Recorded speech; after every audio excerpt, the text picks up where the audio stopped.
خداوند نے شکر ہے کہ ہمیں بہت برکت دی، اور جس طرح سے بھی ہو سکا میں نے خداوند کی خدمت میں کسی طرح سے بھی یہ نہیں کیا کہ میں پیچھے ہٹوں. جو کچھ مجھ سے ہو سکا، تھوڑا ہوا یا زیادہ ہوا، میں نے اپنی خدمت کو جاری رکھا ہے. تو آپ سے درخواست ہے کہ آپ مجھے دعا میں یاد رکھیں تاکہ خدا اپنے نام کو جلال دیتا رہے. ایک بات میں تھوڑی سی اور شیئر کروں. جب مجھے خدا نے چنا تو مجھے ایک خاص خدمت سپرد کی گئی کہ جا اور میرا کلام لوگوں کو سنا. یہ 1997 کی بات ہے جب خدا نے ڈائریکٹ مجھ سے بات کی کہ میرا کلام لوگوں کو سنا. تو اس وقت مجھے اتنی سمجھ نہیں تھی کہ میں کیسے اس خدمت کو کروں. اور میں نے جب 2 دفعہ یہ کلام ہوا تو اس کے بعد میں نے خدا سے کہا کہ خداوند اگر تو واقعی چاہتا ہے کہ میں تیری خدمت کروں تو پھر جہاں تو لے جائے گا اور جو کچھ تو مجھے بتائے گا وہ میں کروں گی. مجھے نہیں پتا کہ میں نے تیری خدمت کیسے کرنی ہے. پھر خدا مجھے ایک گھر میں لے گیا جہاں کے لوگوں کے ساتھ کوئی میرا بول چال بہت اچھا نہیں تھا، کیونکہ وہ میری طبیعت کے خلاف تھے وہ لوگ. تو وہاں پر اتفاق سے یہ خدا کی مرضی تھی کہ مجھے کہا گیا کہ آج آپ یہاں پہ عبادت کرائیں. کسی بچے کا برتھ ڈے تھا، اور آپ کو پتہ ہے جب ہم اپنی دنیاوی سوچ میں ہوتے ہیں اس وقت ہم کسی کا کہنا ماننا نہیں چاہتے. اور میرے بھی ذہن میں یہی آیا کہ میں ان کو کہوں کہ میں کوئی پادری نہیں ہوں، آپ کسی پادری کو بلائے جو یہاں پہ عبادت کرائے، کیونکہ میں نے کبھی عبادت کرائی بھی نہیں تھی، یہ بھی سچ تھا. اور دوسری بات یہ تھی کہ میں وہاں پہ چاہتی بھی نہیں تھی. لیکن ایک دم میرے کان میں ایک آواز آئی، تو نے کہا تھا جہاں تو لے جائے گا چلی جاؤں گی، اور جو کچھ تو کہے گا وہ سب کو بتا دوں گی.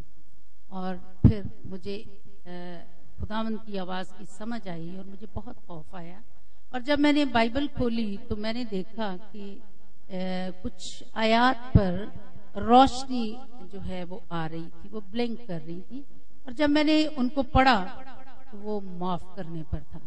یعنی خدا چاہتا تھا کہ میں اپنے آپ کو بالکل جھکا دوں، ختم کر دوں، اور مجھ میں سے خداوند نظر آئے. جن کے ساتھ میں بات نہیں کرنا چاہتی تھی، خداوند چاہ رہا تھا کہ میں ان کا حکم مانوں اور میں خداوند کے کام کو وہاں پر پورا کروں.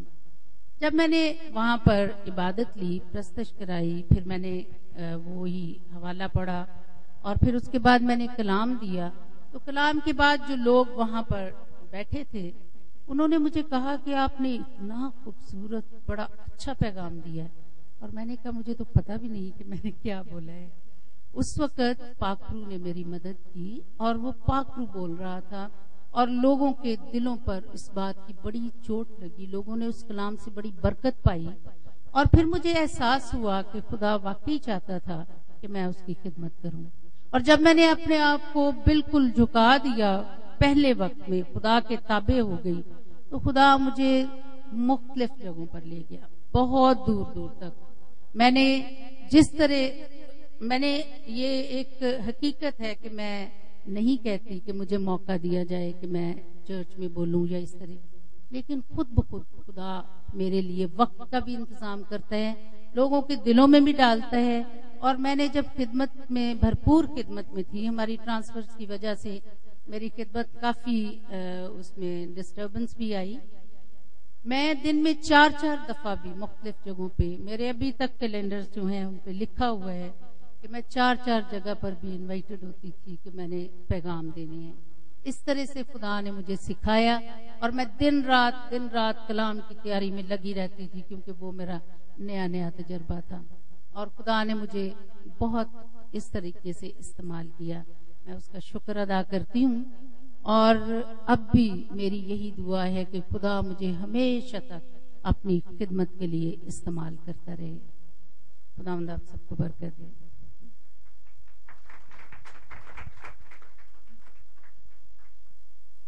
ابھی آپ نے مبشرہ مسز ایلوا جوید بھٹی کی روحانی خدمت کے بارے میں سنا. خداوند ان کو اور زیادہ برکت دے اور اپنے جلال کے لیے استعمال کرے. ان کی اس خدمت کے لیے ہم سب کھڑے ہو کر تالیاں بجائیں گے کہ خداوند ان کو اپنے کام کے لیے اور زیادہ بلیس کرے. Thank you.